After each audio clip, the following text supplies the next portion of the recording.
नमस्कार नमस्कार दोस्तों, कैसे हैं आप सब। उम्मीद है परीक्षा की तैयारी अच्छी चल रही होगी। ये परीक्षा पे चर्चा का पहला वर्चुअल एडिशन है। अब जानते हैं हम पिछले 1 साल से कोरोना के बीच जी रहे हैं और उसके कारण हर किसी को नया नया इनोवेशन करना पड़ रहा है। मुझे भी आप लोगों से मिलने का मोह इस बार छोड़ना पड़ रहा है और मुझे भी एक नए फॉर्मेट में आपके बीच आना पड़ रहा है और आपसे रूबरू न मिलना, आपके चेहरे की खुशी न देखना, आपका उमंग और उत्साह न अनुभव करना, ये अपने आप में मेरे लिए बहुत बड़ा लॉस है। लेकिन फिर भी परीक्षा तो है ही है, आप है, मैं हूं, परीक्षा है, तो फिर अच्छा ही है कि हम परीक्षा पे चर्चा कंटिन्यू करेंगे और इस साल भी ब्रेक नहीं लेंगे। अभी हम अपनी बातचीत का सिलसिला शुरू करने जा रहे हैं। एक बात मैं शुरू में जरूर देशवासियों को भी बताना चाहता हूं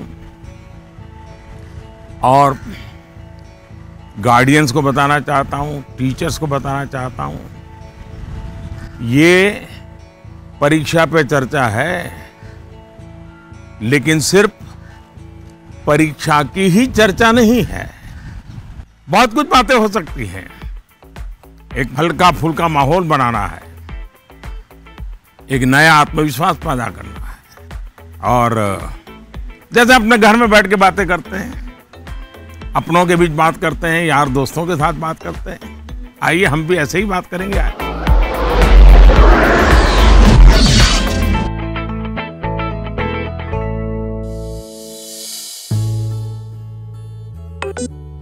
नमस्कार ऑनरेबल पीएम सर। नमस्कार नमस्कार। मेरा नाम एन पल्लवी है, मैं 9वीं कक्षा पढ़ रही हूँ। सर, हम अक्सर ऐसा महसूस करते हैं कि पूरा साल पढ़ाई ठीक चल रही होती है, लेकिन जैसे ही परीक्षा निकट आती है बहुत ही तनावपूर्ण स्थिति हो जाती है। कृपया इसके लिए कोई उपाय बताइए सर। बहुत धन्यवाद सर। धन्यवाद पल्लवी। मुझे बताया गया है कि इसी तरह का और भी एक सवाल है। सादर अभिनंदन आदरणीय प्रधानमंत्री जी। मेरा नाम अर्पण पांडे है। मैं global Indian international school Kuala Lumpur Malaysia में 12वीं कक्षा का छात्र हूँ। मैं आपसे अपनी भावी भविष्य की सफलता हेतु एक प्रश्न के उत्तर की आकांक्षा करता हूँ और आशा करता हूँ कि आप इसमें मेरा मार्गदर्शन करेंगे। मेरा प्रश्न है, परीक्षा की तैयारी के दौरान हमारे मन में आने वाले भय और तनाव से हम कैसे उभरे, कि क्या होगा अगर अच्छे अंक और अच्छा कॉलेज मिलेगा या नहीं। धन्यवाद। पल्लवी, अर्पण, देखिए आप जब ये फियर की, डर की बात करते हैं तो मुझे भी डर लग जाता है। अरे ऐसी कौन सी बात है जिसके लिए डरना चाहिए? क्या पहली बार एग्जाम देने जा रहे हो क्या पहले कभी एग्जाम दी नहीं? क्या आपको मालूम नहीं था कि मार्च महीने, अप्रैल महीने में एग्जाम आती है? सब पता है, पहले से पता है, साल भर पहले से पता है।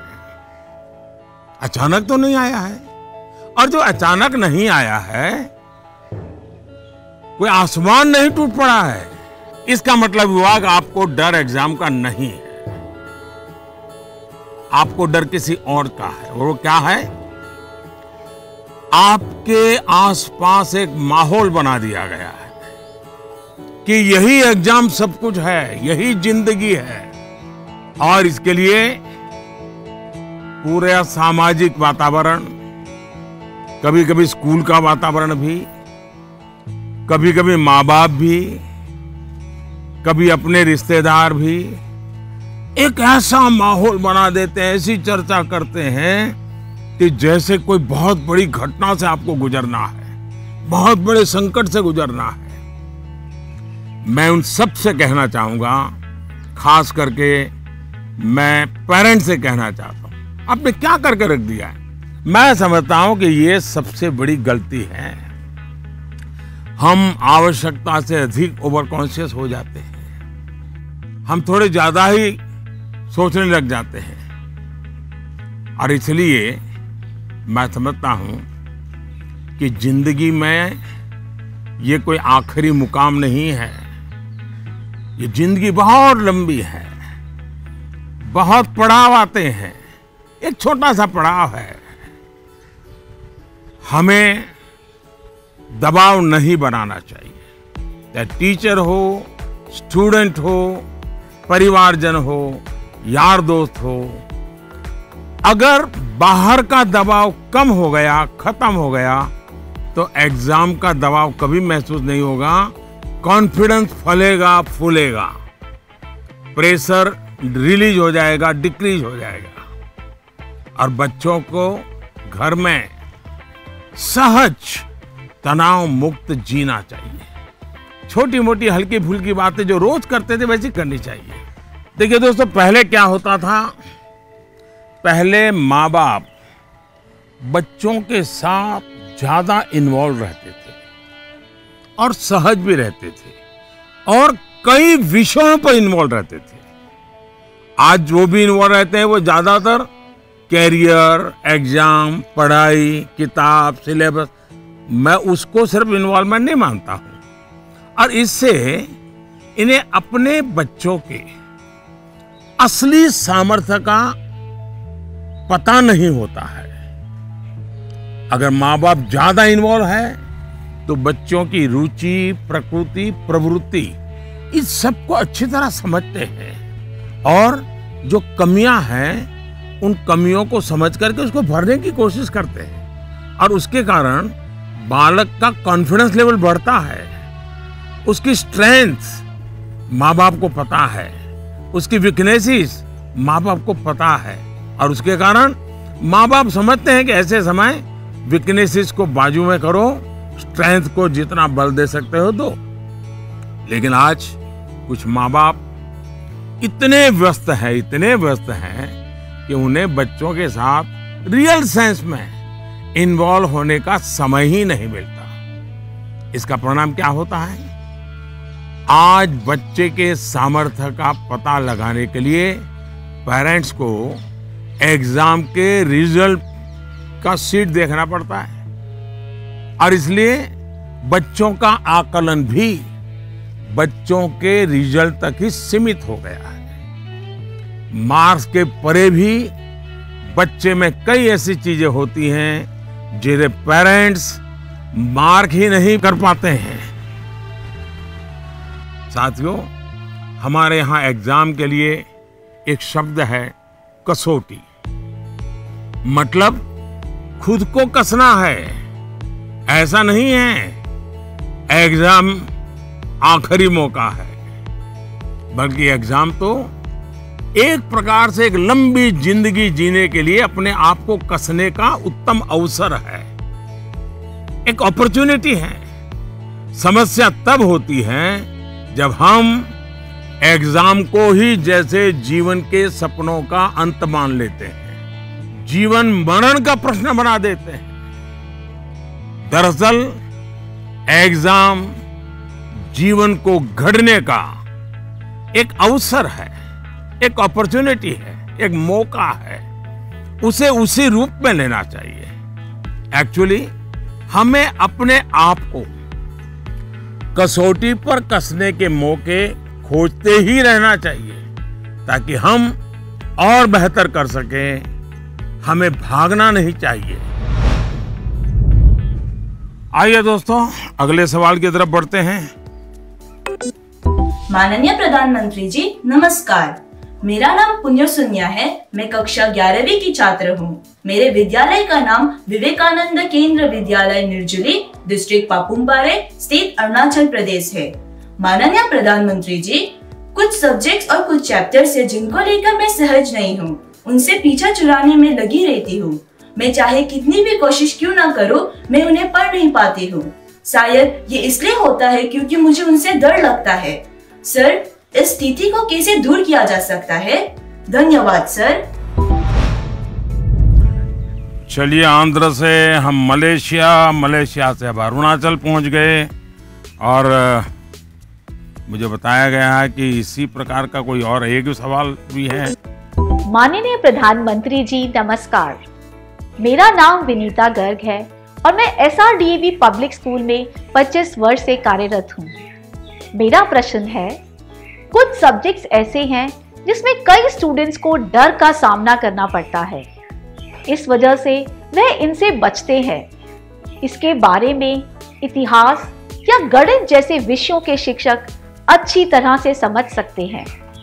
टीचर के तौर पर इस स्थिति को और बेहतर बनाने के लिए हम क्या कर सकते हैं? ये कुछ अलग प्रकार का ही विषय मेरे सामने आया। मैं कोशिश करूंगा कि स्टूडेंट्स के मन को छू सकूं और टीचर्स की बात पर गौर के साथ कुछ समाधान बता सकूं। आप दोनों ने किसी खास सब्जेक्ट या चैप्टर से डर की बात कही है। आप लोग अकेले नहीं हैं जिनको इस स्थिति का सामना करना पड़ता हो। हकीकत तो यह है कि दुनिया में एक भी इंसान ऐसा नहीं मिलेगा जिसके ऊपर यह बात लागू न होती हो। मान लीजिए आपके पास बहुत ही बढ़िया 5-6 शर्ट है, लेकिन आपने देखा होगा 1 या 2 शर्ट आपको इतने पसंद आते होंगे, बार बार पहनते हैं। इसका मतलब ये नहीं कि बाकी सब बेकार हैं, फिटिंग ठीक नहीं है, ऐसा नहीं है। उन 2 इतने अच्छे लगते हैं कि आप उसको बार बार पहनते हैं। कई बार तो माँ बाप भी इन चीजों के लिए गुस्सा करते हैं कि कितनी बार इसको पहनोगे, अभी 2 दिन पहले तो पहना था। पसंद नापसंद मनुष्य का स्वभाव है और कभी कभी पसंद के साथ लगाव भी हो जाता है। और इसमें डर की, दुविधा की क्या बात है कि हमने डरना चाहिए? दरअसल होता क्या है, जब आपको कुछ चीजें ज्यादा अच्छी लगने लगती हैं तो उनके साथ आप बहुत कंफर्ट हो जाते हैं, बहुत कंफर्टेबल लगता है, सहज हो जाते हैं। लेकिन जिन चीजों के साथ आप सहज नहीं होते, उनके तनाव में आपकी 80% एनर्जी आप उसी में लगा देते हैं। और इसलिए स्टूडेंट से मैं यही कहूंगा कि आपको अपनी एनर्जी को इक्वली डिस्ट्रीब्यूट करना चाहिए। सभी विषयों में बराबर बराबर। आपके पास पढ़ाई के लिए 2 घंटे हैं तो उन घंटों में हर सब्जेक्ट को समान भाव से पढ़िए। अपने समय को इक्वल डिस्ट्रीब्यूट करिए। साथियों, आपने देखा होगा टीचर्स, माता पिता हमें सिखाते हैं कि जो सरल है वो पहले करें। ये आम तौर पर ये कहा जाता है और एग्जाम में तो खास तौर पर बार बार कहा जाता है कि जो सरल उसको पहले करो भाई, जब टाइम बचेगा तब वो कठिन है उसको हाथ लगाना। लेकिन पढ़ाई को लेकर मैं समझता हूं ये सलाह आवश्यक नहीं है और उपयोगी भी नहीं है। मैं जरा इन चीज को अलग नजरिए से देखता हूं। मैं कहता हूं जबकि पढ़ाई की बात हो तो कठिन जो है उसको पहले लीजिए। आपका माइंड फ्रेश है, आप खुद फ्रेश हैं, उसको अटेंड करने का प्रयास कीजिए। जब कठिन को अटेंड करेंगे तो सरल तो और भी आसान हो जाएगा। मैं अपना अनुभव बताता हूं। जब मैं मुख्यमंत्री था, फिर प्रधानमंत्री बना, तो मुझे भी बहुत कुछ पढ़ना पड़ता है, बहुत कुछ सीखना पड़ता है, बहुतों से सीखना पड़ता है, चीजों को समझना पड़ता है। तो मैं क्या करता था, जो मुश्किल बातें होती है, जिसके निर्णय थोड़े गंभीर होते हैं, मैं मेरे सुबह जो शुरू करता हूं तो कठिन चीजों से शुरू करना पसंद करता हूं। मुश्किल से मुश्किल चीज़ें मेरे अफसर मेरे सामने लेकर के आते हैं, क्योंकि उनको मालूम है कि वो मेरा एक अलग मूड होता है, मैं चीज़ों को बिल्कुल तेज़ी से समझ लेता हूँ, निर्णय करने की दिशा में आगे बढ़ता हूँ। मैंने अपना एक नियम बनाया है, कोशिश की है। और जो सरल चीज़ें हैं, दिन भर की थकान के बाद रात देर हो जाती है, तो चलो भाई अब उनको मैं ज़्यादा दिमाग खपाने की जरूरत नहीं हो, कोई गलती होने का कारण नहीं है, तो उन चीज़ों को मैं फिर देर रात तक खींच लेता हूँ। लेकिन सुबह जब उठता हूँ तो फिर कठिन से ही मुकाबला करने के लिए निकल पड़ता हूँ। दोस्तों, एक और बात हमें अपने आप से सीखनी चाहिए।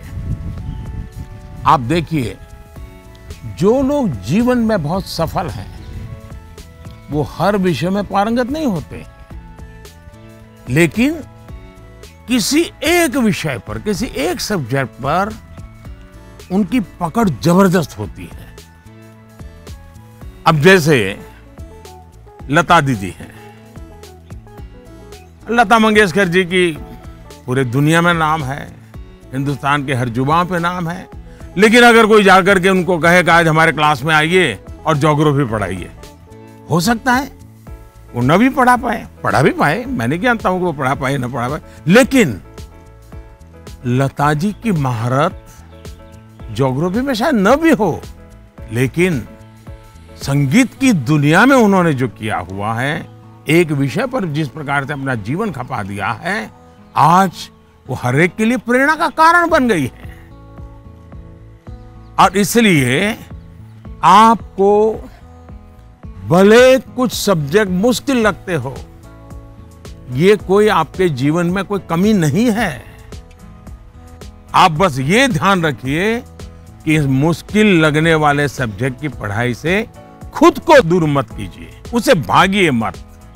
वहीं टीचर्स के लिए मेरी सलाह ये है, वो विद्यार्थियों से उनको टाइम मैनेजमेंट के संबंध में, उसके तौर तरीके संबंध में, सिलेबस के बाहर जाकर के भी कभी उनसे बातें करें, उनसे चर्चा करें, उनको गाइड करें।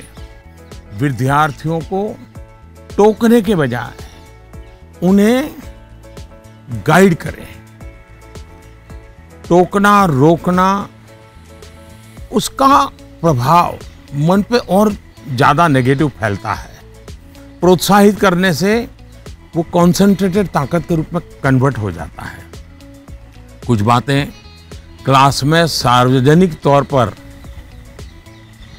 जरूर कहें ताकि सबका प्रबोधन होगा, लेकिन बहुत सी बातें ऐसी होती हैं जब किसी एक बच्चे को बुला करके चलते चलते थोड़ा सर पे हाथ रख करके बहुत ही प्यार से कहें, देखो भैया तुम इतने बढ़िया करते हो, जरा देखो इसको जरा थोड़ा ये कर लीजिए, देखिए तुम्हारे में बहुत बड़ी ताकत है, आप देखिए ये बहुत काम आएगा, बहुत काम आएगा।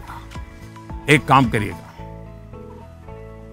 आपके जीवन में ऐसी कौन सी बातें थी जो कभी आपको बहुत कठिन लगती थी और आज आप उसको बड़ी सहजता से कर पा रहे हैं? ऐसे कुछ कामों की लिस्ट बनाइएगा। जैसे साइकिल चलाना कभी आपको कठिन लगा होगा, लेकिन अब वही काम आप बहुत सरलता से करते लेते होंगे। कभी तैरने की बात आई होगी, बहुत डर लगा होगा, उतरने से भी डर लगा होगा, लेकिन आप अच्छे तरह आज तैरना सीख गए होंगे। मतलब जो कठिन था उसको आपने कन्वर्ट कर दिया। आपके जीवन में ऐसी सैकड़ों चीजें होगी, अगर आप ये याद करके जरा किसी कागज पर लिख लेंगे तो कभी आपको किसी को भी, मुझसे भी कठिन वाला सवाल पूछना ही नहीं पड़ेगा, क्योंकि कभी कोई चीज आपको कठिन लगेगी ही नहीं। मुझ पे भरोसा कीजिए दोस्तों, एक बार करके देखिए। Honorable Prime Minister Ji, Vanakkam. I am Neil Anand, studying 12th standard in Vivekananda Kendra Vidyalaya Metric Higher Secondary School, Kanyakumari. Dear sir, during this pandemic situation, after the online classes, we all get more free time than usual.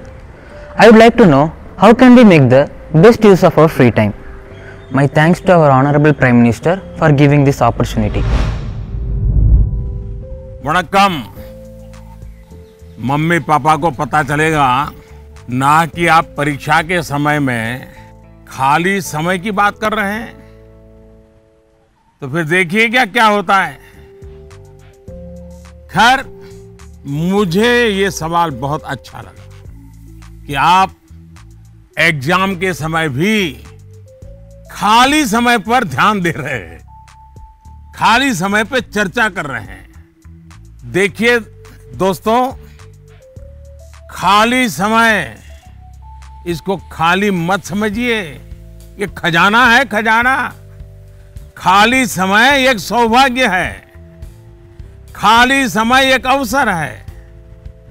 आपकी दिनचर्या में खाली समय के पल होने ही चाहिए, वरना तो जिंदगी एक रोबोट जैसी हो जाती है। दरअसल खाली समय दो तरह के हो सकते हैं।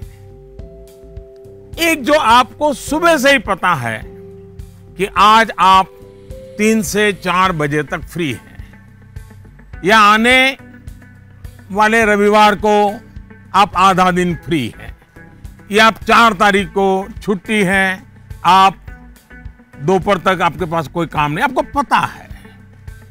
लेकिन दूसरा वो जिसका पता आपको लास्ट मोमेंट में चलता है।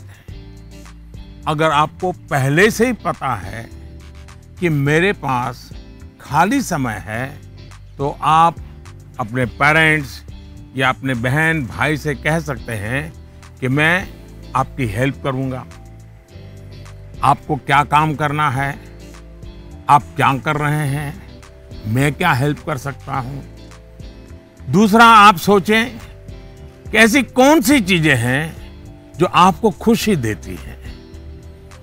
थोड़ा भारी भरकम शब्द है स्वांतः सुखाय, जिसमें से आपको सुख मिलता है, आपको आनंद मिलता है, आपके मन को बहलाती हैं। आप ऐसा भी कुछ कर सकते हैं। अब आपने मुझे पूछा है तो मैं भी सोचता हूं कि मैं क्या करना पसंद करता हूं। मैंने अपनी दिनचर्या में ऑब्जर्व किया है कि अगर मुझे थोड़ा सा भी खाली समय मिल जाए और अगर झूला है तो मेरा मन करता है कुछ पल में झूले पर जरूर बैठूं। बहुत थकान है और 5 मिनट का भी समय मिल गया, या फिर मैं कोई काम भी कर रहा हूं, तो अपने खाली समय में झूले पर बैठकर, पता नहीं क्या कारण है, लेकिन मेरा मन प्रफुल्लित हो जाता है। जब आप खाली समय अर्न करते हैं तो आपको उसकी सबसे ज्यादा वैल्यू पता चलती है। इसलिए आपकी लाइफ ऐसी होनी चाहिए कि जब आप खाली समय अर्न करें तो वो आपको असीम आनंद दें। यहां यह भी ध्यान रखने की जरूरत है कि खाली समय में किन चीजों से बचना चाहिए, नहीं तो वही चीज सारा समय खा जाएगी, पता भी नहीं चलेगा, और अंत में रिफ्रेश रिलैक्स होने के बजाय आप तंग आ जाएंगे, थकान महसूस करने लगेंगे। एक और मुझे लगता है कि खाली समय में हमें अपनी क्यूरियोसिटी, जिज्ञासा बढ़ाने की और ऐसी कौन सी चीजें हम कर सकते हैं जो शायद बहुत प्रोडक्टिव हो जाएगी। आपके माँ या पिता अगर खाना बना रहे हैं, उसे ऑब्जर्व कीजिए। नई नई चीजों में अंदर जाने का, कुछ नया जानने का, इसका इम्पैक्ट सीधा सीधा दिखाई नहीं देता है, पर जीवन में इसका बहुत बड़ा गहरा प्रभाव होता है।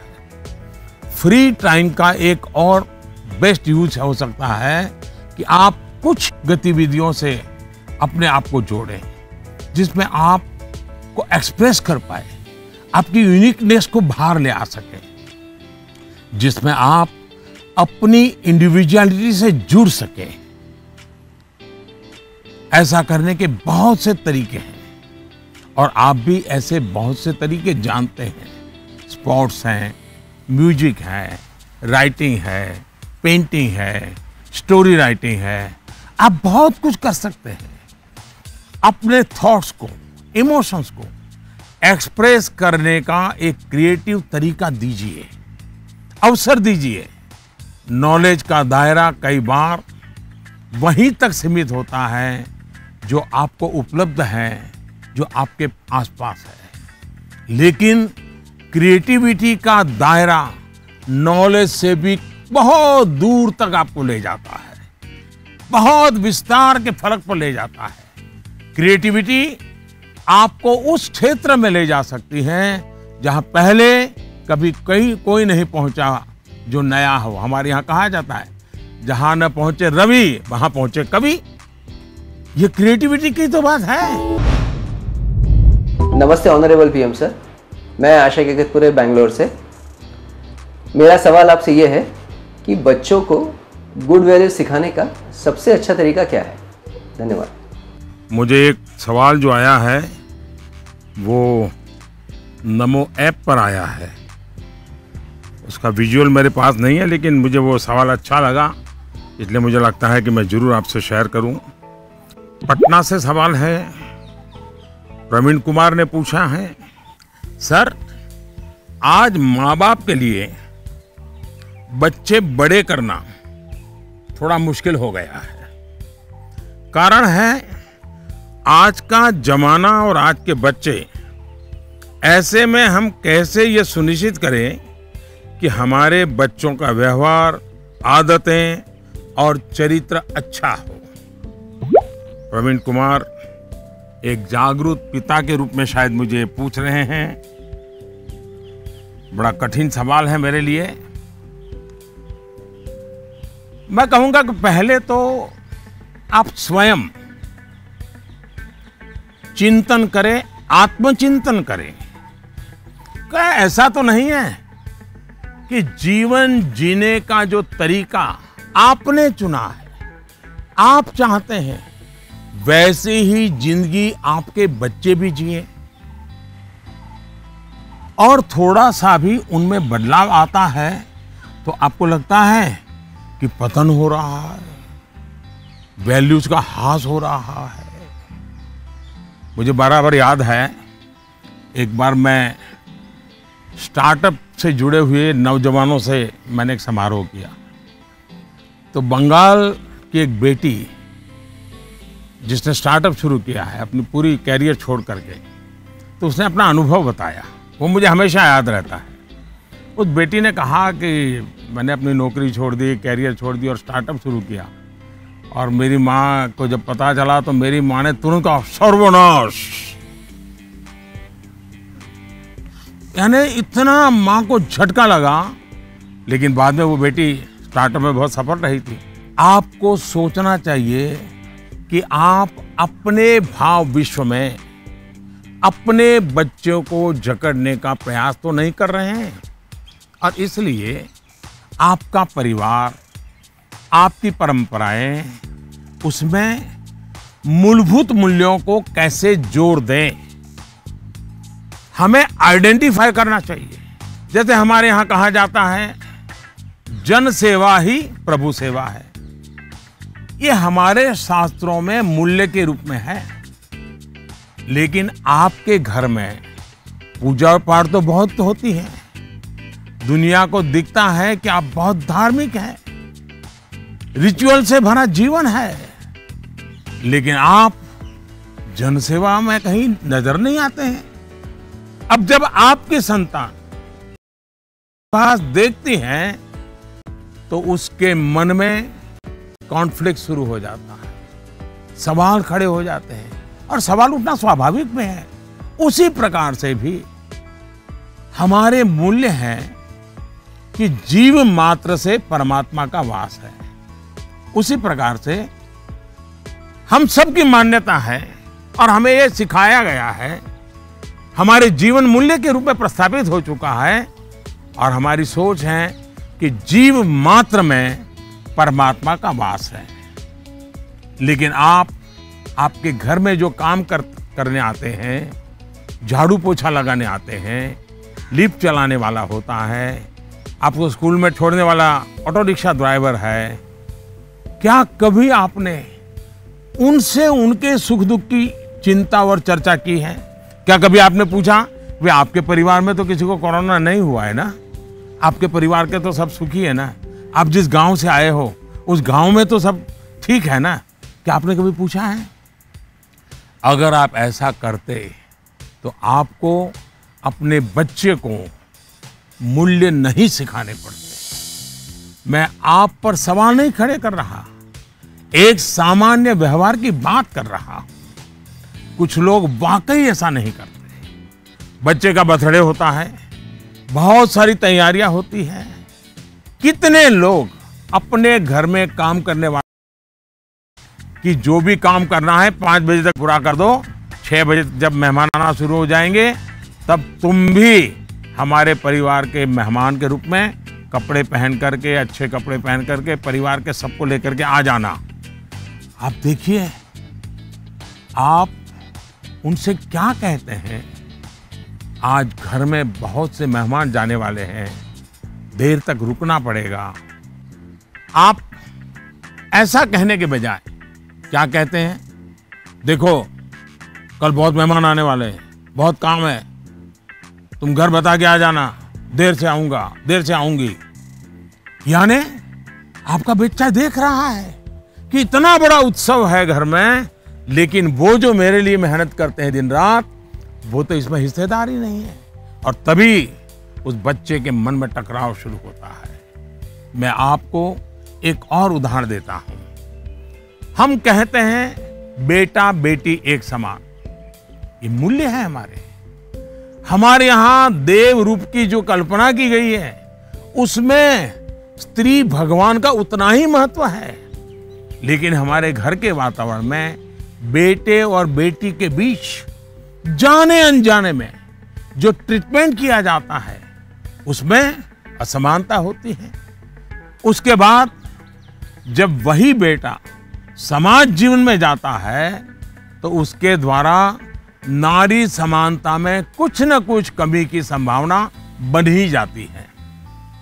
ये सही है कि परिवार के संस्कार अच्छे होते हैं तो बुराइयां हावी नहीं होती हैं, लेकिन 19-20 का ही फर्क होता है। बेटा बेटे के व्यवहार में कुछ न कुछ कमी रह जाती है।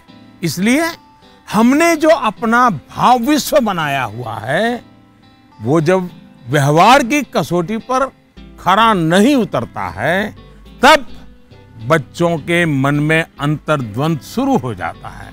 इसलिए मूल्यों को कभी भी थोपने का प्रयास न करें, मूल्यों को जीकर प्रेरित करने का प्रयास करें। आखिरकार बच्चे बड़े स्मार्ट होते हैं, जो आप कहेंगे उसे वो करेंगे या नहीं करेंगे ये कहना मुश्किल है, लेकिन इस बात की पूरी संभावना होती है कि जो आप कर रहे हैं वो उसे बहुत बारीकी से देखता है और दोहराने के लिए लालायित हो जाता है। और जब आप इन मूल्यों के साथ हमारे इतिहास, हमारे पुराण, हमारे पुरखों की छोटी छोटी बातों को सहजता से जोड़ेंगे तो बच्चे भी प्रेरित होंगे। आचार व्यवहार में उतरना आसान हो जाएगा।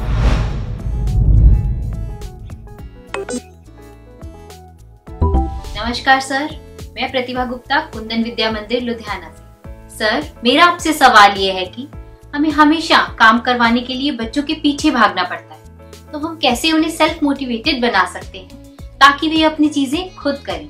धन्यवाद। आप बुरा न माने तो मैं जरा इस विषय में आपसे अलग राय रखता हूं। मुझे लगता है कि बच्चों के पीछे इसलिए भागना पड़ता है क्योंकि उनकी रफ्तार हमसे ज्यादा है। ये बात सही है कि बच्चों को सिखाने की, बताने की, संस्कार देने की जिम्मेदारी परिवार के सबकी है, लेकिन कई बार बड़े होने के बावजूद हमें भी तो जरा मूल्यांकन करना चाहिए। हम एक सांचा तैयार कर देते हैं और बच्चे को उसमें ढालने की कोशिश करते रहते हैं और समस्या यहीं से शुरू होती है। हम इसे सोशल स्टेटस का सिंबल बना देते हैं। अक्सर माता पिता अपने मन में कुछ लक्ष्य तैयार कर लेते हैं, कुछ पैरामीटर बना लेते हैं और कुछ सपने भी पाल लेते हैं। फिर अपने उन सपनों और लक्ष्यों को पूरा करने का बोझ बच्चों पर डाल देते हैं। हम अपने लक्ष्यों के लिए बच्चों को जाने अनजाने में, माफ करना मुझे, मेरा शब्द कहीं कठोर लगेगा, जाने अनजाने में हम बच्चों को इंस्ट्रूमेंट मानने लगते हैं। और जब बच्चों को उस दिशा में खींचने में विफल हो जाते हैं तो ये कहने लगते हैं कि बच्चों में मोटिवेशन और इंस्पिरेशन की कमी है। किसी को भी मोटिवेट करने का पहला पार्ट है ट्रेनिंग, प्रॉपर ट्रेनिंग। एक बार बच्चे का मन ट्रेन हो जाएगा तब उसके बाद मोटिवेशन का समय शुरू होगा। ट्रेनिंग के कई माध्यम, कई तरीके हो सकते हैं। अच्छी किताब, अच्छी मूवीज, अच्छी कहानियां, अच्छी कविताएं, अच्छे मुहावरे या अच्छे अनुभव, ये सब एक प्रकार से ट्रेनिंग के ही टूल्स हैं। जैसे कि आप चाहते हैं आपका बच्चा सुबह उठ करके पढ़े, आप उसे कहते हैं, बोलते भी हैं, डांटते भी हैं, लेकिन आपको सफलता नहीं मिलती। लेकिन क्या आपके घर में कभी ऐसी किताबों की चर्चा होती है जिसमें इनडायरेक्टली सुबह उठने के फायदों की चर्चा हो? हमारे यहाँ आध्यात्मिक जीवन के लोग ब्रह्म मुहूर्त से ही उनका दिवस प्रारंभ हो जाता है और वो उसी के नॉर्म्स का पालन करते हैं। तो दूसरी ओर आजकल 5 AM क्लब की भी चर्चा होती है। क्या आपने ऐसी किसी किताब की घर में चर्चा की है या कोई ऐसी मूवी या डॉक्यूमेंट्री देखी है जिसमें इस बारे में वैज्ञानिक तरीके से, तर्कबद्ध तरीके से, इमोशंस के साथ बातें बताई गई हो? ये एक बार करके देखिए। सुबह उठने के लिए बच्चे की ट्रेनिंग खुद ही हो जाएगी। एक बार मन ट्रेन हो गया, मन में बच्चा समझ गया कि सुबह उठने का क्या फायदा है, तो फिर वो खुद मोटिवेट होने लगेगा। यही तो एनवायरनमेंट क्रिएशन होता है जिसकी घर में सबसे ज्यादा जरूरत है। आप बच्चे के बचपन का वो समय याद करिए जब आप उसको गोद में लेते थे। मान लीजिए आपकी जेब में पेन है या आपने चश्मा पहना है, बच्चा उसे खींचता है, चश्मा उतारता है, तो आप क्या करते हैं? आप बच्चे को अगर चश्मा वापस लेने की कोशिश करते हैं तो वो रोता है, पेन वापस लेने की कोशिश करते हैं तो रोता है। तो समझदार माँ बाप क्या करते हैं? उसको एक बड़ा बॉल उसके सामने खड़ा कर देते हैं, लेकर के खड़े हो जाते हैं। बच्चा क्या करता है? चश्मे छोड़ देता है, पेन छोड़ता है, बड़ा बॉल खेलने के लिए ले लेता है, न रोता है। आसानी से आप सॉल्यूशन निकाल देते हैं। आप उसका माइंड डाइवर्ट करके उसे ज्यादा पसंद की दूसरी पॉजिटिविटी देकर उसे मोटिवेट करते थे। ये जो काम आपने पहले किया है जब बच्चा बिल्कुल छोटा था, वही काम आप अब भी कर सकते हैं। आपने सुना होगा, एक दीप से जले दूसरा। आपका बच्चा पर प्रकाशित नहीं होना चाहिए। आपका बच्चा स्वयं प्रकाशित होना चाहिए। बच्चों के अंदर जो प्रकाश आप देखना चाहते हैं, वो प्रकाश उनके भीतर से प्रकाशमान होना चाहिए और वो आपके जागरूक सक्रिय प्रयासों से संभव है। आप अपने एक्शंस में जो बदलाव दिखाएंगे वो बच्चे बहुत बारीकी से ऑब्जर्व करेंगे। यहां एक और बात की ओर मैं आपका ध्यान दिलाऊंगा। बच्चों को कभी भी भय पैदा करके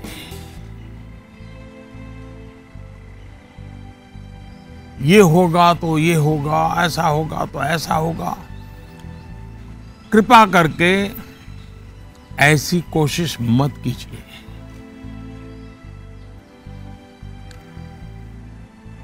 एक प्रकार से वो तरीका लगता तो बहुत आसान है, लेकिन इससे एक तरह से नेगेटिव मोटिवेशन की संभावनाएं बढ़ जाती है। जैसे ही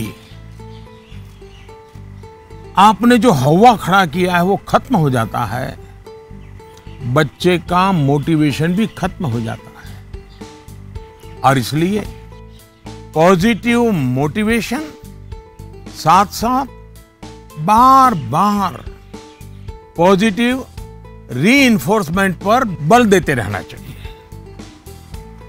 मोटिवेशन का जो मंत्र बच्चों के लिए है, एक प्रकार से वो हम सबके लिए भी है, मनुष्य मात्र के लिए है।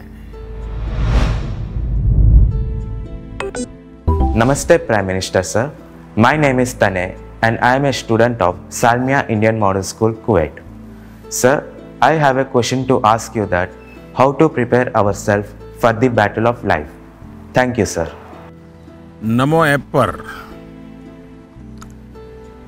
मसूरी उत्तराखंड श्रीमान अशरफ खान ने लिखा है, सर हम सब जब अपने बड़े कजिन्स या दोस्तों से बात करते हैं तो वो कहते हैं कि अभी स्कूल में तो तुमने जीवन देखा ही कहाँ है, जीवन की असली कसौटी तो स्कूल से बाहर निकल करके होगी।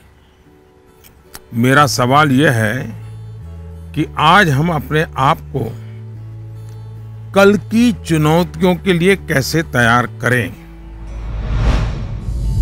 तनय, आप तो कुवैत से मुझसे बात कर रहे हो, लेकिन तनय कभी किसी ने इस बात को मार्क किया है कि तुम्हारे जो आवाज है वो गॉड गिफ्टेड है? क्या कभी तुम्हारे माँ बाप ने, कभी आपके दोस्तों ने, कभी आपके टीचर्स ने कभी कहा है कि आपका ध्यान गया है? आज आपका सवाल सुनने के बाद, खैर रिकॉर्डेड है, लेकिन मैं पक्का मानता हूं कि आपको एक बहुत ही विशिष्ट प्रकार की आवाज परमात्मा ने दी है। कभी उस पर ध्यान दीजिए, ये आपकी बहुत बड़ी विरासत बन सकती है। खैर, मैं तनय की बातों की ओर चला गया, लेकिन जो सवाल आपने पूछे हैं, पहली बात तो ये कि जो लोग आपको ये कहते हैं उनके कहने का तरीका भले ऐसा होता है कि वो आपको सलाह दे रहे हैं, लेकिन मन के भीतर की सच्चाई को देखें तो वो अपने आप को हीरो बनाने की कोशिश कर रहा होता है, या फिर वो अपनी असफलताओं को इसलिए बड़ा बनाकर दिखाता है ताकि उसे एक एस्केप रूट मिल सके, और इसलिए वो दिखाता है कि उसके सामने बहुत बड़ी बड़ी चुनौतियां हैं। इस विषय में मेरा सीधा सीधा मंत्र है, एक कान से सुनिए और दूसरे कान से निकाल दीजिए। हाँ, ये सवाल बहुत स्वाभाविक है कि 10वीं या 12वीं के बाद क्या? ये हर बच्चे के मन में होता है, और न मैं इससे इनकार कर सकता हूं और न कोई और उससे इनकार कर सकता है। बहुतों के लिए ये सवाल चिंता और निराशा फैलाने वाला हो सकता है। दुर्भाग्य से आज के चकाचौंध भरे युग में सेलिब्रिटी के कल्चर के कारण और उसका प्रभाव होने के कारण स्टूडेंट लाइफ में एक धारणा बन गई है कि जो टीवी पर आता है, जिसकी अखबारों में चर्चा होती है, वैसा कुछ बनना है, वैसा कुछ करना है। ये बुरी बात नहीं है, लेकिन जीवन की सच्चाई से ये बहुत दूर है। ये जो प्रचार माध्यमों में 1000-2000 लोग हमारे सामने आते हैं, दुनिया इतनी छोटी नहीं है। इतनी बड़ी विश्व व्यवस्था, इतना लंबा मानव इतिहास, इतनी तेजी से हो रहे परिवर्तन बहुत सारे अवसर लेकर के आते हैं। जीवन की सच्चाई ये है कि जितने लोग हैं उतनी विभिन्नताएं हैं, जितने लोग हैं उतने अवसर भी है। हमें अपनी जिज्ञासा का दायरा बहुत बड़ा करने की आवश्यकता है, उसको विस्तार देने की आवश्यकता है। और इसलिए आवश्यक है कि 10वीं क्लास में, 12वीं क्लास में भी आप अपने आसपास के जीवन को ऑब्जर्व करना सीखिए। आपके आसपास इतने सारे प्रोफेशन है, नेचर ऑफ जॉब्स है और बदलते हुए नेचर ऑफ जॉब्स हैं। खुद को ट्रेन करिए, अपनी स्किल बढ़ाइए और उसका लाभ उठाइए। करियर के चुनाव में एक पक्ष ये भी है कि बहुत से लोग जीवन में इजी रूट की तलाश में रहते हैं। बहुत जल्दी वाहवाही मिल जाए, आर्थिक रूप से बड़ा स्टेटस बन जाए, ये इच्छा ही जीवन में कभी कभी, हर बार नहीं लेकिन कभी कभी अंधकार की शुरुआत भी करने का कारण बन जाती है। फिर ये अवस्था ऐसी होती है जिसमें सपने पालना और देखना जरा अच्छा लगता है। सपनों में खोए रहना अच्छा लगता है। सपने देखना अच्छी बात है, लेकिन सपने को लेकर के बैठे रहना और सपनों के लिए सोते रहना, ये तो सही नहीं है। सपनों से आगे बढ़कर अपने सपनों को पाने का संकल्प, ये बहुत महत्वपूर्ण है। आपको सोचना चाहिए कि आपका वो कौन सा एक सपना है जिसे आप अपने जीवन का संकल्प बनाना चाहेंगे। जैसे ही आप ये संकल्प ले लेंगे, आपको आगे का रास्ता भी उतना ही साफ दिखाई देने लगेगा। माननीय प्रधानमंत्री जी प्रणाम। माफ करिएगा, मेरा सवाल परीक्षा पे आधारित नहीं है, पर कृपया करके आप इस पे हंसिएगा नहीं।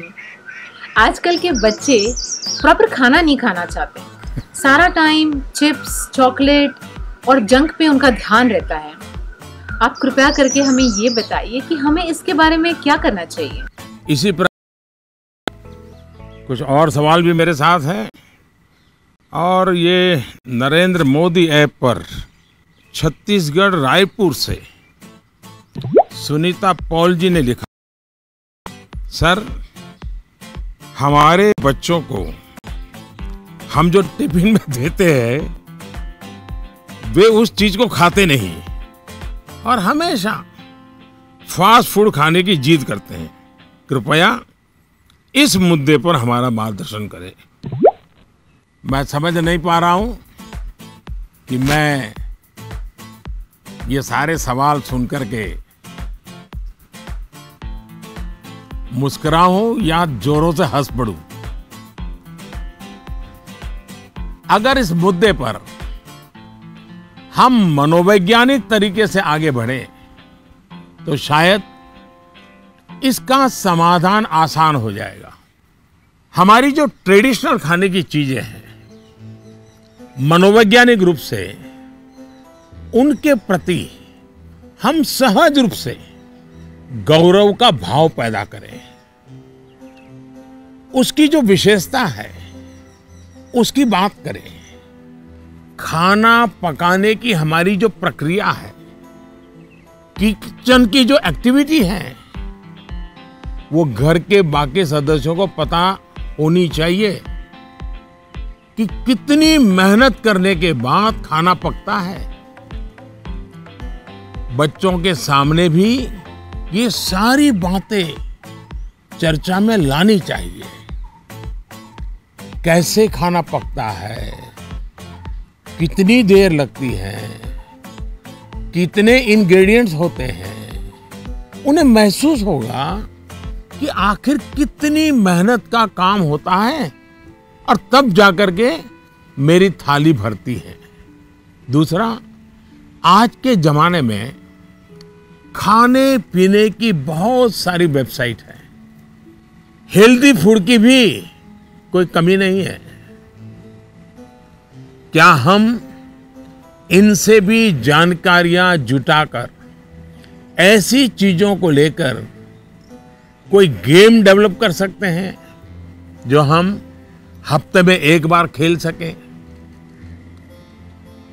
जैसे गाजर है, कैरेट, उसके इंपॉर्टेंस पर हम बोलें, उसके क्या फायदे होते हैं, क्या लाभ होते हैं, क्या न्यूट्रिएंट्स होते हैं, ऐसा करके देखें। दूसरा, हम सबके घर में जो फैमिली डॉक्टर हैं, वो डॉक्टर एक प्रकार से मित्र होते हैं। जब कभी उनका घर आना हो तो उनकी बातें पूरा परिवार सुने कि किस प्रकार के खाने का क्या महत्व है, न्यूट्रिएंट्स कहां से मिलते हैं, क्या खाना चाहिए। वो बता सकते हैं कि आपके घर में क्या प्रॉब्लम हेरिडिटरी है और उनसे बचने के लिए क्या खाना आवश्यक है। इससे भी बच्चों को फायदा होगा। तीसरा, आप टीचर से रिक्वेस्ट कर सकते हैं कि आप बच्चों में ये क्या आपको तकलीफ हो रही है, खास करके खाने के विषय में, टीचर को समझाइए, टीचर को विश्वास में लीजिए। अब देखिए, टीचर बड़ी कुशलता से कथा कहते कहते, बात करते करते, हंसी मजाक में उसके दिमाग में भर देगा कि ये क्यों करना चाहिए। और टीचर के कहने का बच्चों पर अलग ही असर होता है। हमें भी कुछ कुछ नए एक्सपेरिमेंट करते रहना चाहिए। मैंने काफी ऐसे उदाहरण देखे हैं जहां परिवार में ट्रेडिशनल खाना ही बच्चों को मॉडर्न रंग रूप में बनाकर दिया जाता है, तो उससे बच्चों में भी उसको लेकर एक स्वाभाविक आकर्षण पैदा होता है। खैर, ये मेरे सिलेबस के बाहर का विषय है, लेकिन हो सकता है शायद मेरी कुछ बातें काम आ जाए आपको।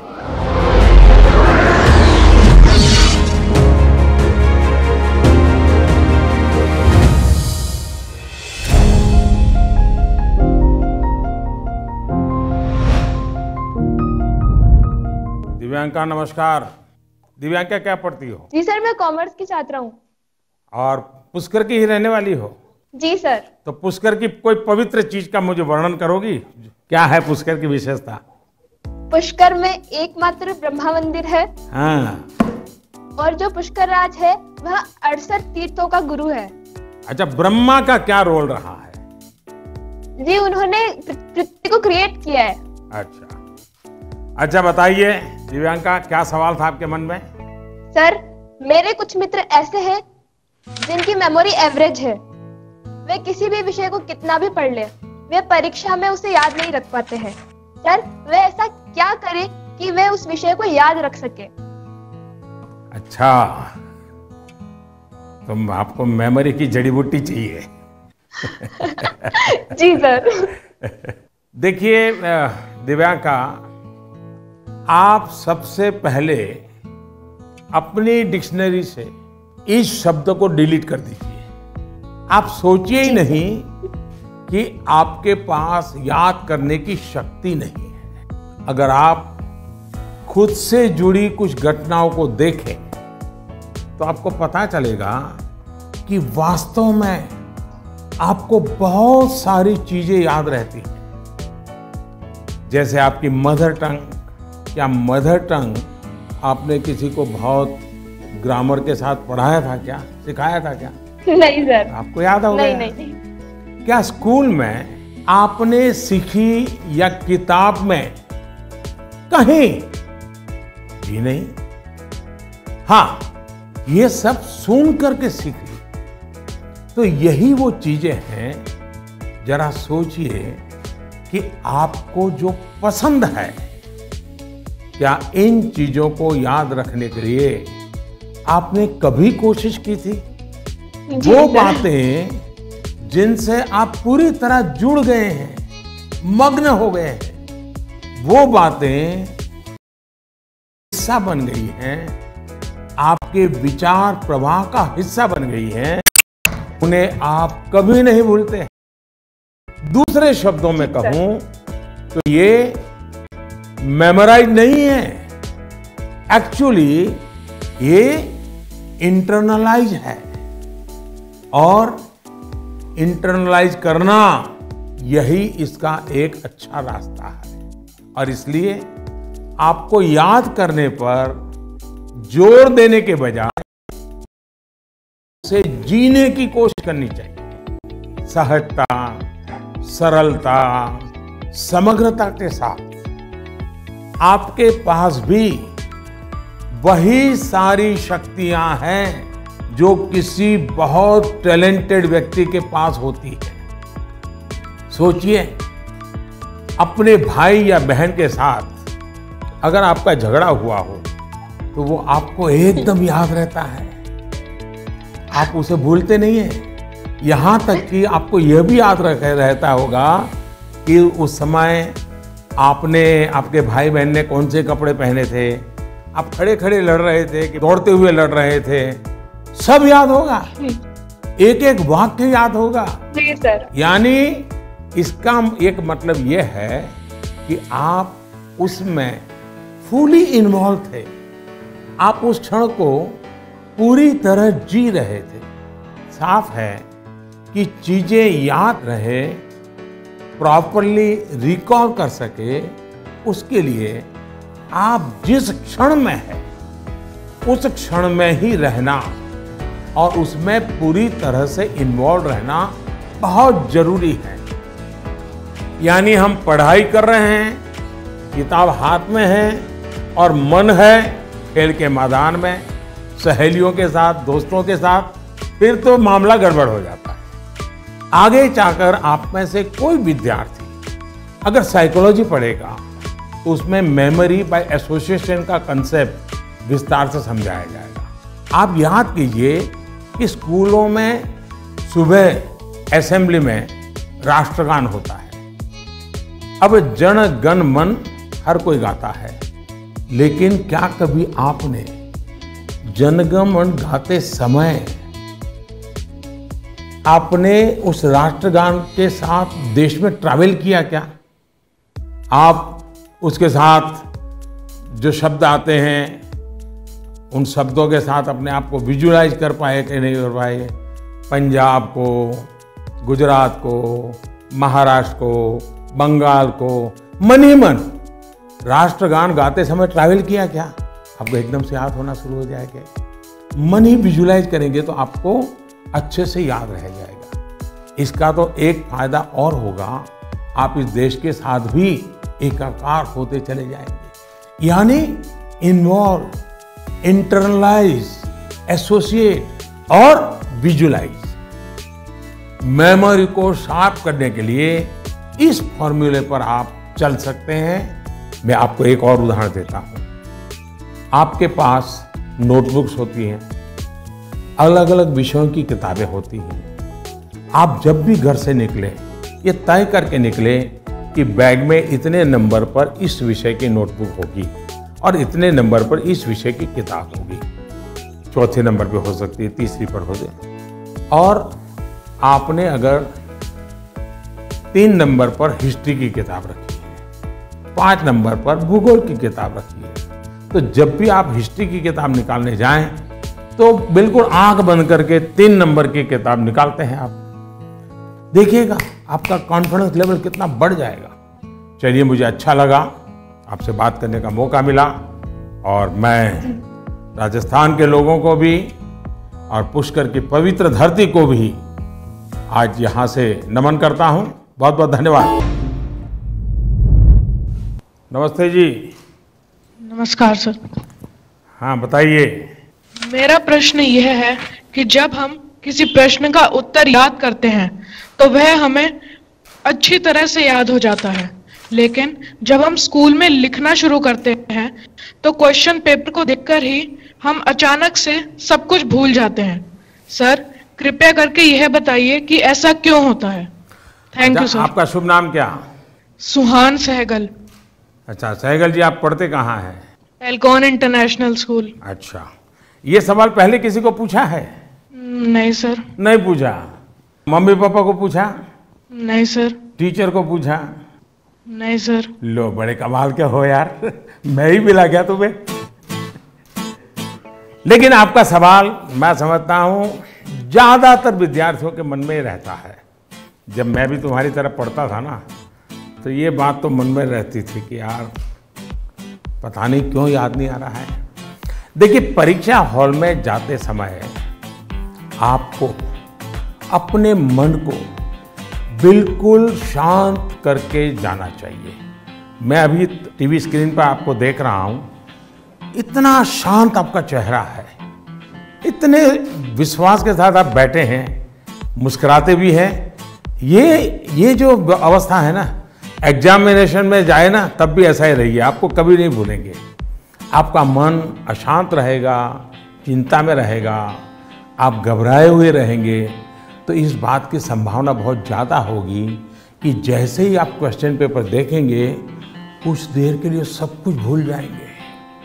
इसका सबसे अच्छा उपाय यही है कि आपको अपनी सारी टेंशन परीक्षा हॉल के बाहर छोड़कर जाना चाहिए और आपको ये भी सोचना चाहिए कि जितनी तैयारी आपको करनी थी आपने कर ली है। अब आपका फोकस प्रश्नों के अच्छे से उत्तर देने में होना चाहिए। आप इस बात से भी नहीं घबराइए कि कुछ नया आ गया तो क्या होगा, कुछ ऐसा आ गया जो आपने पढ़ा ही नहीं है तो क्या होगा। और मैं सभी को कहूँगा, परीक्षा के तनाव को कम करने के लिए बिना टेंशन लिए परीक्षा देने के लिए बहुत सारी एक्टिविटीज, बहुत सारे उपाय आपको एग्जाम वॉरियर बुक में दिए गए हैं। और अभी भी एग्जाम वॉरियर बुक को एक मैंने नया एडिशन, इसमें मुझे कोरोना में थोड़ा समय मिल गया तो मैंने इसको थोड़ा इम्प्रूवमेंट भी किया है, कुछ एडिशन भी किया है।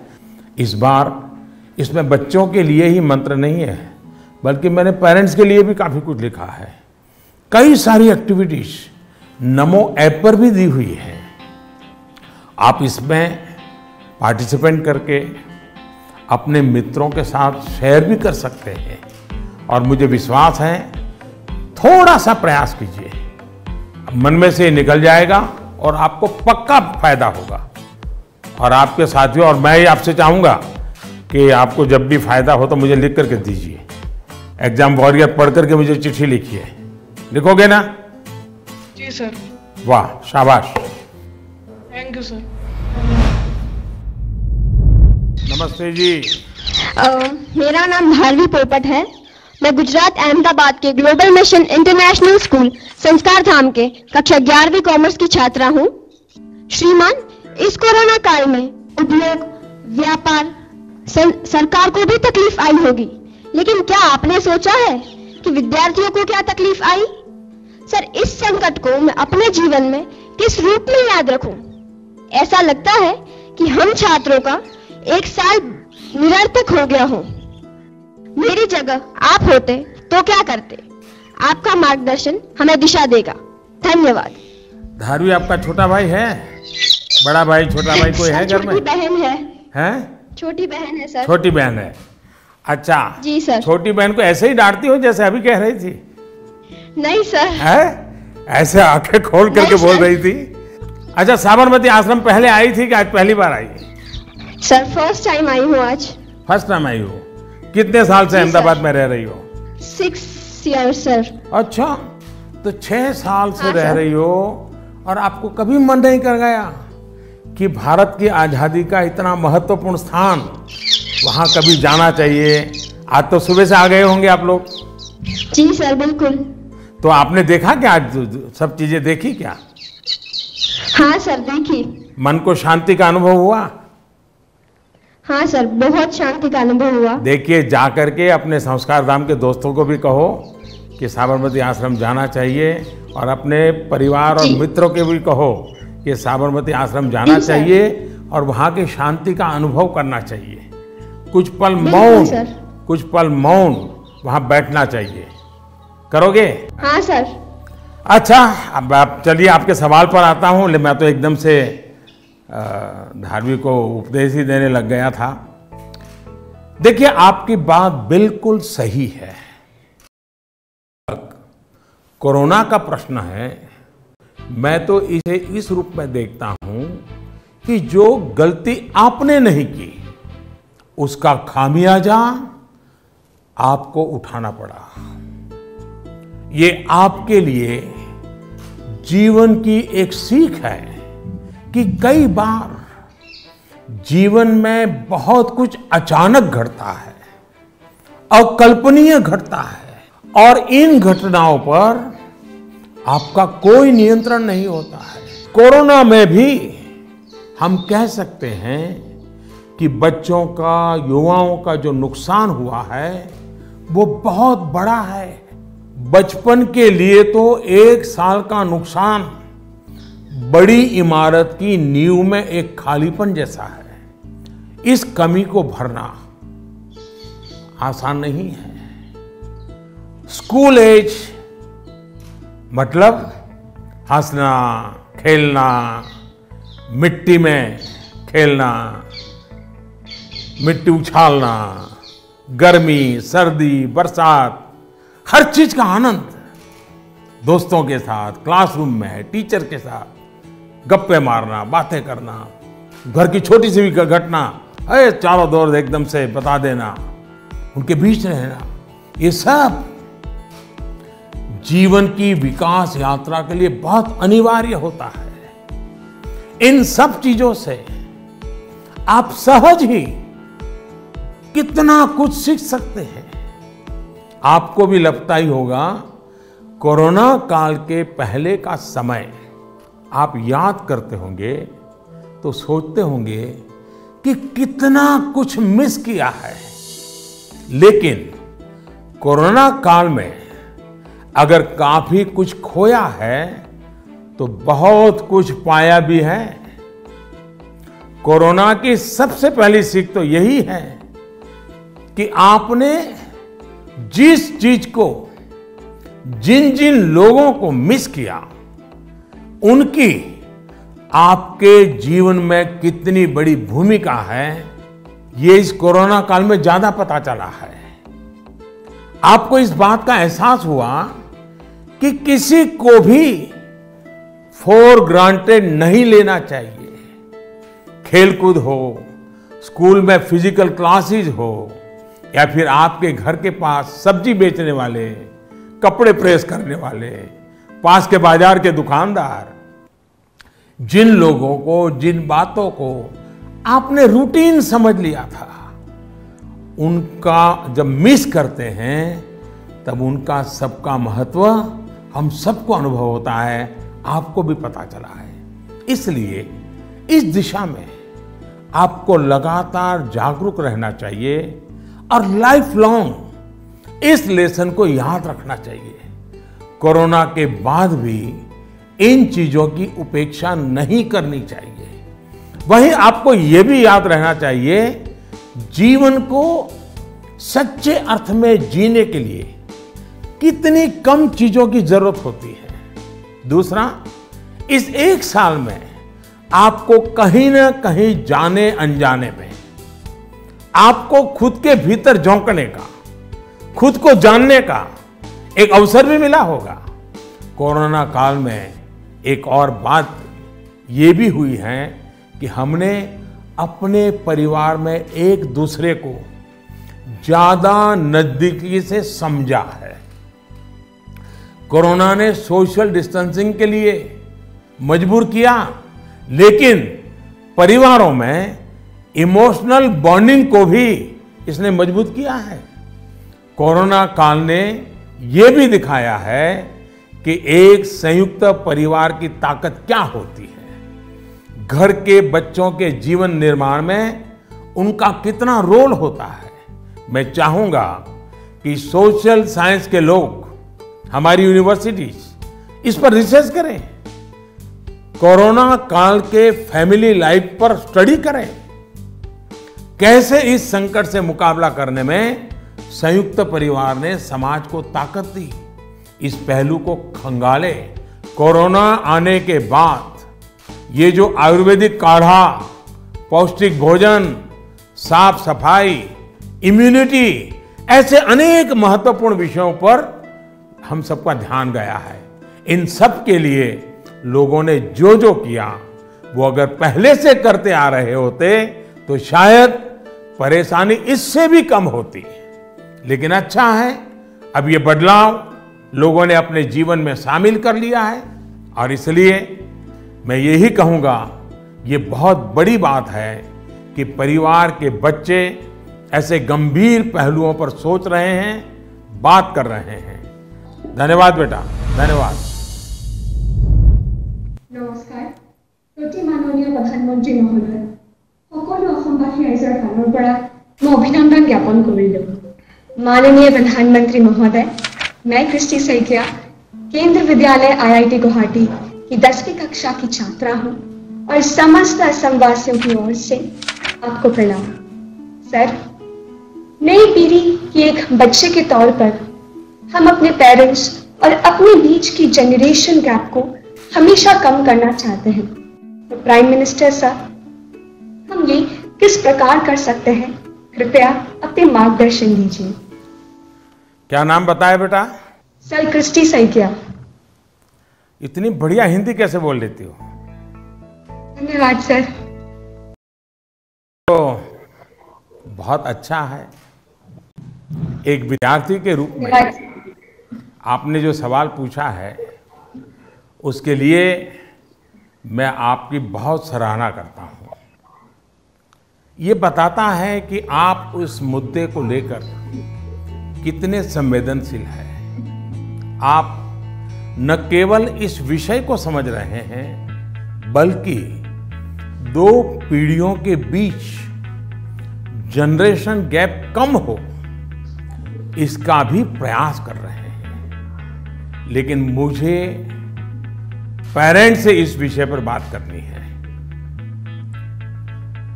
एक बात जो पेरेंट्स को डिसाइड करनी है, क्या वो बुढ़ापे की ओर जाना चाहते हैं या फिर अपनी उम्र कम करना चाहते हैं।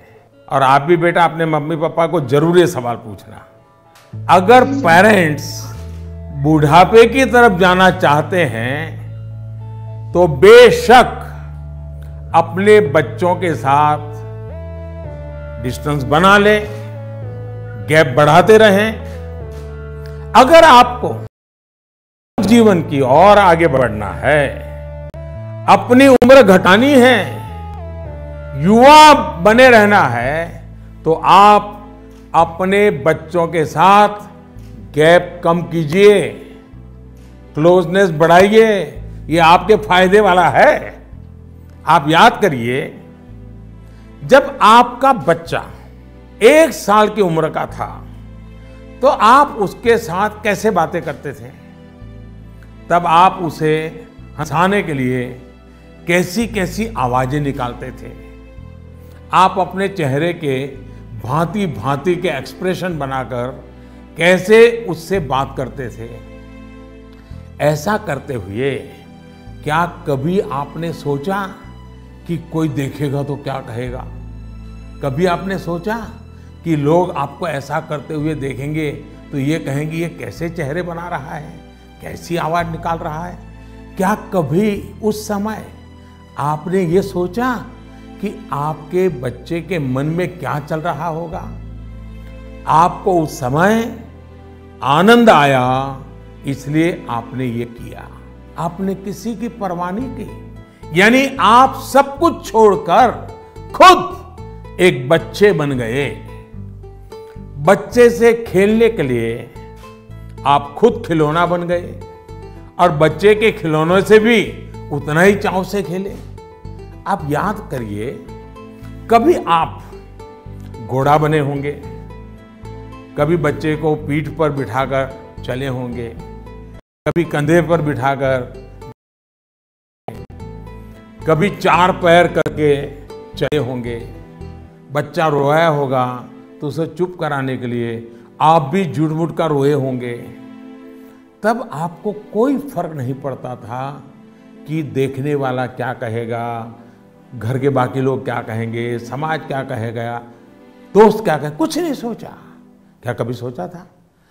आप उसका आनंद लेते हैं और ऐसा बच्चे के 5-6 साल की उम्र तक चलता रहता है। जैसे ही बच्चा थोड़ा बड़ा होता है तो एक लेवल पर मेंटेलिटी ऐसी हो जाती है कि माँ बाप बच्चे को डोमिनेट करना चाहते हैं, बच्चे को हर चीज सिखाना चाहते हैं। अचानक जो दोस्त थे वो दोस्त न रहकर बच्चे के इंस्ट्रक्टर बन जाते हैं और कभी कभी इंस्पेक्टर भी बन जाते हैं। साथियों, बच्चा जब बाहर की दुनिया में पैर रखता है तो बहुत सी बातें ऑब्जर्व करता है। घर में जो देखा था उससे कुछ ज्यादा, कुछ अलग, कुछ नया वो देखने लगता है।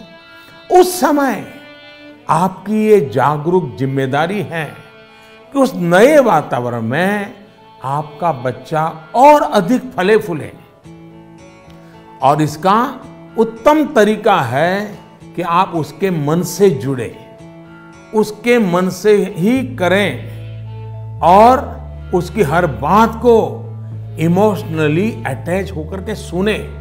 ऐसे नहीं फोन कर रहे हैं और वो बोल रहा है, ऐसा नहीं होना चाहिए। बिल्कुल उसके साथ जुड़िए। आपको जो पसंद नहीं, अगर वो काम आपका बच्चा करके आया है तो उसको डांटिए मत, टोकिए मत, बस सुनते रहिए। सुनते समय उसको लगना चाहिए कि आप उसको कितना प्यार करते हैं। हाँ, अच्छी नहीं है उसको मन में रजिस्टर करके रखिए। और ये ग्रोइंग एज के बच्चों के लिए करना बहुत जरूरी होता है। आप जितना हो सके उसकी बात सुनिए, उसकी बात समझिए।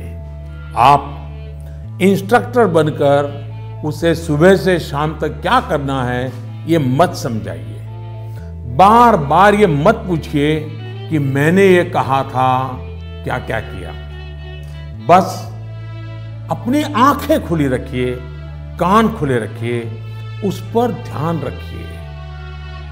उसमें सुधार से जुड़ी जो बातें आपने रजिस्टर की हैं, जो आपको ठीक नहीं लगा, उसे ठीक करने के लिए बहुत विचार करके एक एनवायरनमेंट क्रिएट करिए ताकि उसे खुद ही लगे कि वो कहाँ गलत कर रहा है। जब माँ बाप बच्चों के साथ हम उम्र बनकर ही जुड़ते हैं तो कोई इश्यू नहीं होता है। जैसे बच्चा कोई नया गाना सुन रहा है, कोई नया म्यूजिक सुनकर आनंद ले रहा है, तो आप भी उसके साथ उस आनंद में शामिल होने की कोशिश करिए।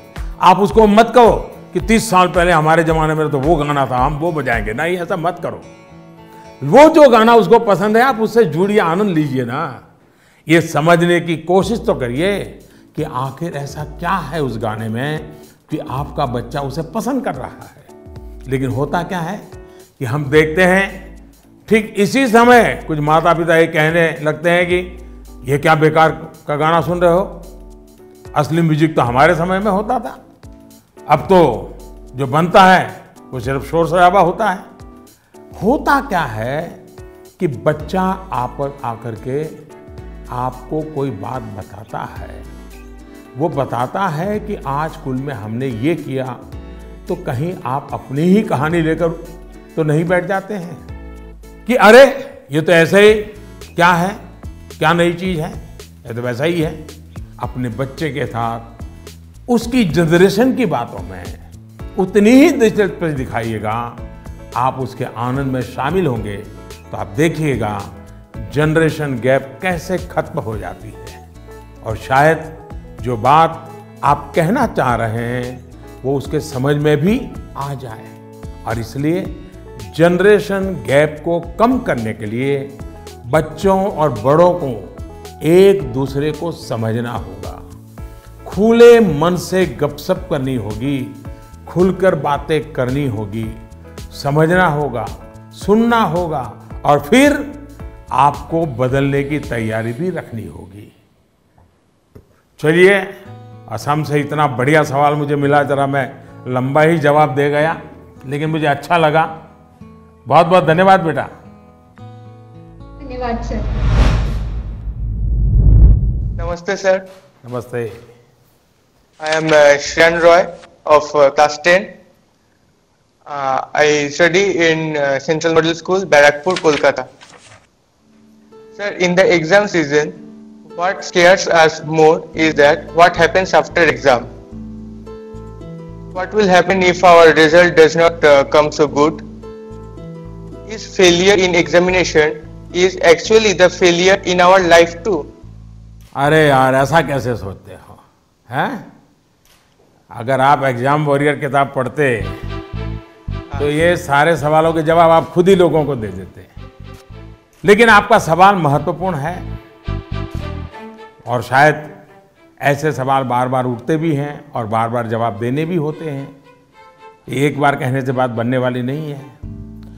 और मैं ये बात पूरे खुले मन से कहना चाहता हूं कि दुर्भाग्य से शिक्षा के क्षेत्र में और पारिवारिक जीवन में सोचने का दायरा इतना सिमट गया है। परीक्षा में आपके जो नंबर आए वो आपकी योग्यता का पैमाना नहीं हो सकते।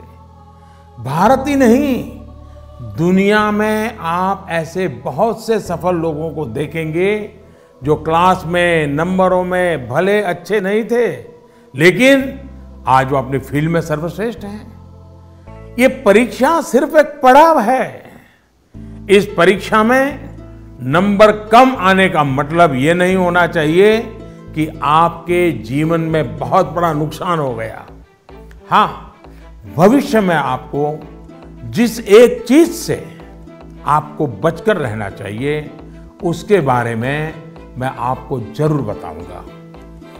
एक नई तरह की कुरीति आ रही है समाज में, जिसे हम डेस्टिनेशन फीवर कह सकते हैं। मतलब दूसरे अगर किसी एक डेस्टिनेशन पर हैं तो उन्हें देखकर अपना डायरेक्शन तय करना।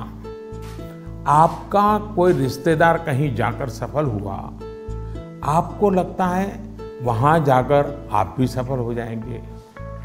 कोई असफल हुआ तो आपको लगता है हम भी उसी फील्ड में गए तो असफल हो जाएंगे। हमें लगता है वो स्टूडेंट इस दिशा में गया, इस क्षेत्र में गया, ये बना, उस क्षेत्र में उसने ये नाम कमाया, तो हम भी वही करेंगे, तभी हमारा जीवन सफल होगा। ये सोच सही नहीं है दोस्तों। इसी सोच का परिणाम है कि बहुत से स्टूडेंट्स इतने तनाव में जी रहे हैं। आप जो पढ़ते हैं वो आपके जीवन की सफलता और विफलता का पैमाना सिर्फ यही एकमात्र नहीं हो सकता। आप जो जीवन में करेंगे वो आपकी सफलता और असफलता को तय करेंगे। आप लोगों के प्रेशर, सोसाइटी के प्रेशर, माता पिता के प्रेशर, इन सब से बाहर निकलिए। हमें पोटेंशियल को जानने के लिए मैदान में कूदना ही पड़ता है। मुझे लगता है कि आपको अपना जवाब मिल गया होगा।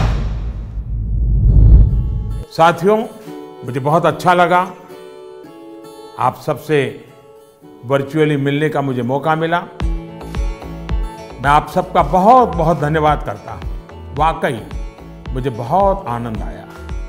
आप सबसे बात करना मेरे लिए भी एक उमंग से कम नहीं होता है, आनंद से कम नहीं होता है। मुझे लगता है कि आप सभी को भी जरूर उसमें से कुछ न कुछ बातें काम आएगी।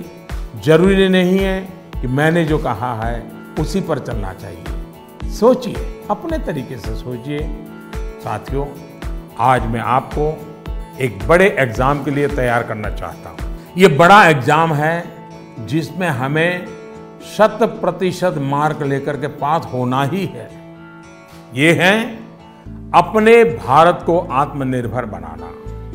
ये है वोकल फॉर लोकल को जीवन मंत्र बनाना। मेरा एक आग्रह है, जब आपकी बोर्ड परीक्षाएं समाप्त हो जाएं, तो परिवार के लोगों के साथ मिलकर एक लिस्ट बनाइए। सुबह से लेकर रात तक आप जिन चीजों का उपयोग कर रहे हैं, उनमें से कितनी चीजें विदेशी धरती पर बनी हैं और कितनी चीजों में भारत मां की मिट्टी की सुगंध है, कितनी चीजें किसी देशवासी की मेहनत से बनी हैं। इसके अलावा एग्जाम के बाद के लिए एक टास्क आपको देना चाहता हूं। आप सब जानते हैं कि हमारा देश आजादी के 75 साल के उपलक्ष्य में आजादी का अमृत महोत्सव मना रहा है। अमृत महोत्सव में हमारे स्वाधीनता सेनानियों के बारे में आप सब लोग जाने, आजादी की लड़ाई के बारे में जाने। इसके लिए देश ने एक अभियान शुरू किया है। आपको इस अभियान से जुड़ना है। आप अपने राज्य की आजादी की लड़ाई से जुड़ी 75 घटनाएं खोजकर निकालिए। ये किसी व्यक्ति के संघर्ष में जुड़ी हो सकती हैं, किसी क्रांतिवीर से जुड़ी हो सकती हैं। इन घटनाओं को आप अपनी मातृभाषा में विस्तार से लिखिए। इसके अलावा हिंदी, इंग्लिश में लिख सके तो भी अच्छा होगा। आप इसको साल भर का प्रोजेक्ट बनाइए और डिजिटल तरीके से इसे कैसे करें, इसके लिए अपने टीचर से भी गाइडेंस लीजिए। आप अपने टीचर से बात करिए, अपने पेरेंट्स से, दादा दादी से बात करिए। आप क्या कर सकते हैं, इस पर चर्चा करिए। साथियों, गुरुदेव रविंद्रनाथ टैगोर ने लिखा है, मैंने स्वप्न देखा कि जीवन आनंद है। मैं जागा और पाया कि जीवन सेवा है। मैंने सेवा की और पाया कि सेवा में ही आनंद है।